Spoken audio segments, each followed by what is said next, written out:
اے میرے قید خانے کے رفیقو، تم میں سے ایک جو پہلا خواب بیان کرنے والا ہے وہ تو اپنے آقا کو شراب پلایا کرے گا، اور جو دوسرا ہے وہ سولی دیا جائے گا اور پرندے اس کا سر نوچ کھائیں گے۔ جو بات تم مجھ سے پوچھتے تھے وہ فیصل ہو چکی ہے، اور ان دونوں میں سے جس کی نسبت یوسف نے خیال کیا کہ وہ رہائی پا جائے گا، اس سے کہا کہ اپنے آقا سے میرا ذکر بھی کر دینا۔ پھر شیطان نے اسے ان کا اپنے آقا سے ذکر کرنا بھلا دیا، اور یوسف کئی برس قید خانے ہی میں رہے۔ اور بادشاہ نے کہا کہ میں نے خواب دیکھا ہے، دیکھتا کیا ہوں کہ 7 موٹی گائیں ہیں جن کو 7 دبلی گائیں کھا رہی ہیں، اور 7 خوشے سبز ہیں اور 7 خشک۔ اے درباریو، اگر تم خوابوں کی تعبیر دے سکتے ہو تو مجھے میرے خواب کی تعبیر بتاؤ۔ انہوں نے کہا، یہ خواب تو پریشان خیالی سے ہیں، اور ہمیں ایسے خوابوں کی تعبیر نہیں آتی۔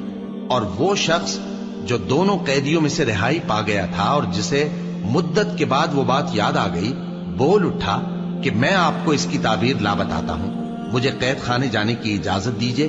غرض وہ یوسف کے پاس آیا اور کہنے لگا، یوسف، اے بڑے سچے یوسف، ہمیں اس خواب کی تعبیر بتائیے کہ 7 موٹی گایوں کو 7 دبلی گائیں کھا رہی ہیں، اور 7 خوشے سبز ہیں اور 7 سوکھے، تاکہ میں لوگوں کے پاس واپس جا کر تعبیر بتاؤں۔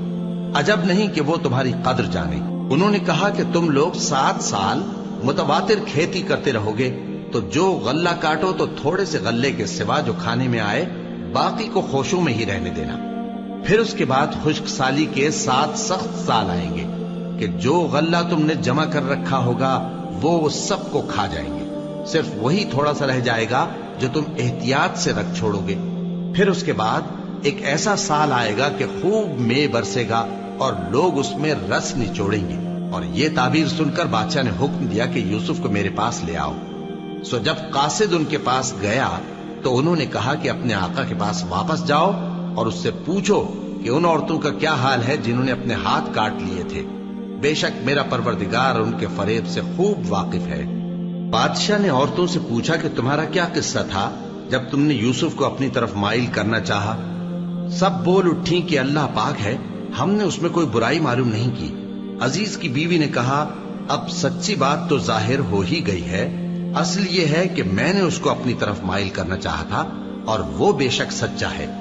یوسف نے کہا کہ میں نے یہ بات اس لیے پوچھی ہے کہ عزیز کو یقین ہو جائے کہ میں نے اس کی پیٹھ پیچھے اس کی امانت میں خیانت نہیں کی، اور اللہ خیانت کرنے والوں کی چال کو چلنے نہیں دیتا۔ اور میں اپنے آپ کو پاک صاف نہیں کہتا، کیونکہ نفس امارہ انسان کو برائی ہی سکھاتا رہتا ہے، مگر یہ کہ میرا پروردگار رحم فرمائے، بے شک میرا پروردگار بخشنے والا ہے، مہربان ہے۔